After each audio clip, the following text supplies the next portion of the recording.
ልባም ሴት ኢየሱስ ይባረክ። ልባም ሴት በቤቷ በትጋት ትሰራለች። ልባም ሴት ተምረናል አይደል?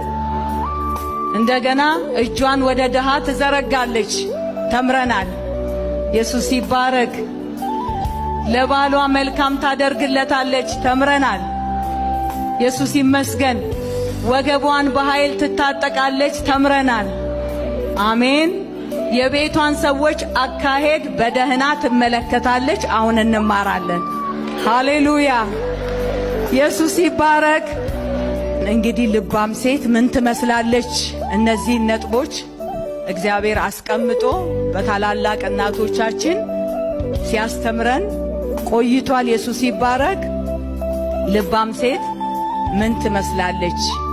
የቤቷን ሰዎች አካሄድ በደህና ትመለከታለች። ኢየሱስ ይመስገን። ስራችን ሙሉ እንዲሆን አገልግሎታችን በቤተሰባችን ለቤተሰባችን የምናገለግለው አገልግሎት ሙሉ እንዲሆንልን የምንከፍለው ዋጋ ሙሉ እንዲሆንልን ከምንም በላይ በቃ አካሄዳቸው በደህና እንዲሆን በመልካም እንዲሆን ልባም ሴት ታያለች። አቅጣጫ ታያለች። አቅጣጫ የሳተውን ታስተካክላለች እንጂ የባሰ እዛ ላይ አመድ አትጨምርበት፣ አፈር አትጨምርበት። ታሳምራለች።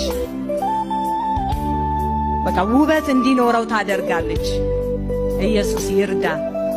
እውነት መልካም ሥራ እንድንሰራ ኢየሱስ ይርዳን። ለባሎቻችን ማለት ነው። ባይመቹም እኮ የሷ የአቢግያ ባል እኮ ምቹ ሰው አልነበረም። ጠጪ ነው፣ ሰካራም ነው፣ ምቹ ሰው አይደለም። ግን ንቀቱ እዛ ጋር ክብር አልተሰጠውም፣ ቦታ አልተሰጠውም፣ ስፍራ አልተሰጠውም። በጌታ በኢየሱስ ስም የቤቷን ሰዎች አካሄድ በደህና ምን ታረጋለች? ትመለከታለች። በደህና የምንመለከትበትን አእምሮ ልበሰፊ ያድርገን ኢየሱስ።